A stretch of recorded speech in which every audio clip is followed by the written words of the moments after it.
पाकिस्तान में नहीं दुनिया भर में पेट्रोलियम मसनूआत की कीमतों में इजाफा हो रहा है। आम आदमी की बेहतरी और आसानी के लिए टारगेटेड सब्सिडी की तरफ जा रहे हैं।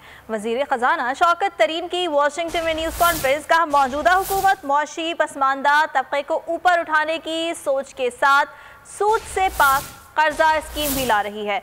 बड़े टैक्स चोरों के खिलाफ कार्रवाई का इशारा भी दे दिया।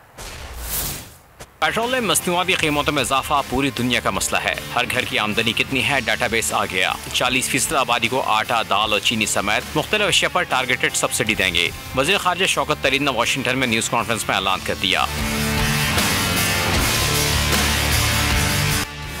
शौकत तरीन ने कहा कि कई शोबों में ग्रोथ अहदाफ हासिल कर लिए, माशी इस्लाहात के लिए कोशिशें कर रहे हैं। तवानाई सेक्टर से मुताल्लिक मुआहदे किए हैं। 2 से 3 रोज में तफसीलात सामने आ जाएंगी। वज़ीर खजाना ने बड़े टैक्स चोरों के खिलाफ कार्रवाई का इशारा भी दे दिया। 15 मिलियन लोगों का डेटा हमारे पास, उनके बिजली के बिल हैं, टेलीफोन के बिल हैं, उनके बैंक अकाउंट्स हैं, उनकी ट्रैवल हैं, उसके थ्रू हमारे पास डेटा है। किस्म का उनको उन पर नोट पर दे देंगे कि जनाब शौकत अली साहब ये आपका वो है, बनता है, आप देख लें। अच्छा, लेवल भी इस तरह है, ऊपर से हम शुरू करें। शौकत तरीन ने कहा कि आइंदा 4 से 5 साल में टैक्स टू GDP शरह 20% तक लेकर जाएंगे। मुझे KP से सेनेटर बनाने का अमल शुरू कर दिया गया है।